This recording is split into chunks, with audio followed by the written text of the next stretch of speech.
आपके गांव में कौन बनेगा सरपंच? क्या आपने सोचा है वही बनेंगे या कोई और? ये देखने के लिए वीडियो को पूरा देखिए।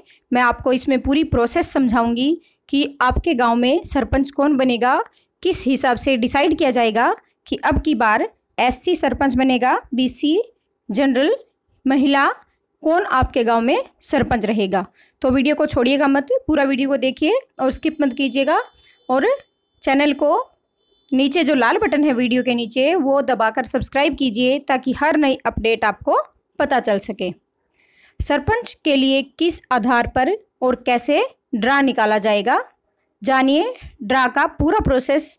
और सरपंच के जो ड्रा निकाले जाने हैं वो निकालने का पूरा तरीका क्या रहेगा, क्योंकि बीडीसी, जिला परिषद और पंचों के ड्रा निकाल दिए गए हैं और सरपंच के ड्रा अब निकलने वाले हैं।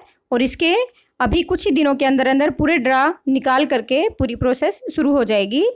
अब इसमें क्या करना पड़ेगा कि सबसे पहले जो सीट एससी बीसी समाज के लिए आरक्षित है उनके लिए ड्रा निकाले जाएंगे। और इसके बाद महिला और पुरुष के लिए कैसे डिसाइड किया जाएगा, हम आपको यह प्रोसेस भी पूरा समझाएंगे। तो देखिएगा वीडियो को अंत तक।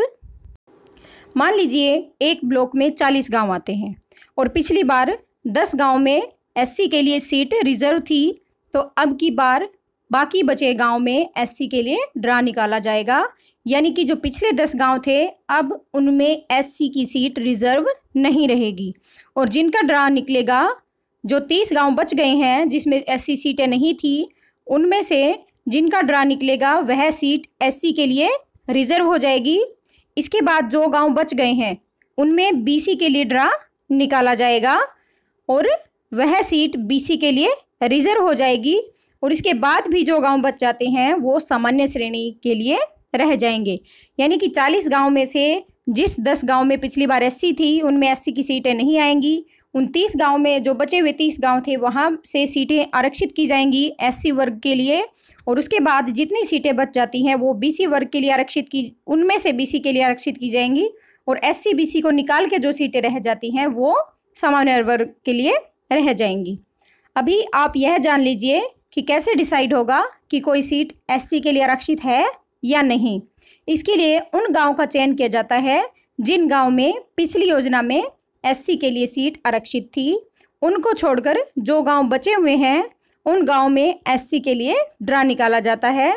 उसके बाद बीसी के लिए आरक्षित सीटों का निर्धारण किया जाएगा और बची हुई सीटों पर सामान्य वर्ग अपनी ताल ठोक सकते हैं। जी हाँ, सामान्य वर्ग के लिए जो सीटें बची रह जाती हैं वो रह जाएंगी सामान्य वर्ग के लिए।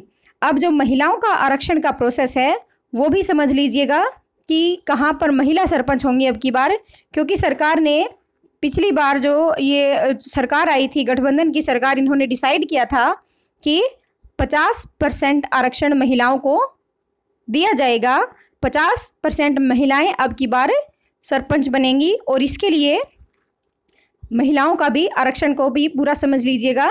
और इसके साथ साथ आपको जानना यह जरूरी है कि कुछ लोग ये भी बोल रहे हैं कि जहां एससी की जनसंख्या ज़्यादा है वहां एससी की सीट रिजर्व होगी। इसी तरह से जहां बीसी की जनसंख्या ज़्यादा है वह सीट बीसी के लिए रिजर्व होगी। तो कृपया ये नोट करने वाली बात है कि ऐसा कुछ नहीं है। कोई सीट एससी बीसी के लिए रिजर्व होगी या नहीं, ये ड्रा के बाद ही डिसाइड हो पाएगा। ये कोई कंफर्म नहीं है कि जहां एससी या बीसी ज़्यादा हैं वहां उन्हीं की कैटेगरी का सरपंच बनेगा। परंतु ये बात तो कंफर्म है कि जो सीट पिछली बार एससी और बीसी के लिए आरक्षित थी वो सीट दोबारा एससी बीसी के लिए आरक्षित नहीं हो सकती। जी हाँ, उनके लिए उनके गांव में वो अब सरपंच नहीं बन पाएंगे जहां भी ये सीटें आरक्षित थी। वहां अब की बार जनरल कैटेगरी के सरपंच ही बनेंगे। और इसके साथ साथ महिला और पुरुष के लिए भी कैसे डिसाइड किया जाएगा वह भी प्रोसेस पूरा देख लीजिए। महिला और पुरुष का निर्धारण अब की बार सम और विषम के आधार पर किया जाएगा। मतलब यह है कि जो सम संख्या के गांव होंगे उनमें पुरुष सरपंच होंगे और जो विषम संख्या के गांव होते हैं वो महिला के लिए आरक्षित होंगे। यानी कि अब आप ये सोच रहे होंगे कि आपका गांव सम संख्या में है या विषम संख्या में। तो देखिए, इसका पता लगाना बिल्कुल आसान है। ये अल्फ़ाबेटिकली होता है। अल्फ़ाबेटिकली मतलब जो डिक्शनरी में ABCD, जैसे ABCD हम पढ़ते हैं, अल्फ़ाबेट्स पढ़ते हैं, उसी के हिसाब से जो डिक्शनरी होती है उसमें जो नाम होते हैं उसके हिसाब से ही अब के बार सम और विषम संख्या के गांव का निर्धारण किया जाएगा। और इसके बावजूद भी मान लो B के ऊपर 2 गांव आ जाते हैं B नाम से, तो उनके बाद उनका निर्धारण कैसे किया जाएगा? तो B के बाद जो सेकंड अक्षर आता है उसको देखकर ही निर्धारण किया जाएगा कि वो सम में आएंगे या विषम में। सम या विषम संख्या का निर्धारण आपके गांव के नाम में आने वाले पहले अक्षर के अनुसार होगा, लेकिन वो भी इंग्लिश वाले अक्षर के अनुसार। मान लीजिए आपके गांव का नाम A से शुरू होता है तो उसका नंबर 1 माना जाएगा, क्योंकि ये एक विषम संख्या है तो आपके गांव में महिला सरपंच होगी। और अगर आपके गांव का नाम B से शुरू होता है तो उसका नंबर 2 माना जाएगा, क्योंकि यह एक सम संख्या है, तो आपके गांव में पुरुष सरपंच होगा।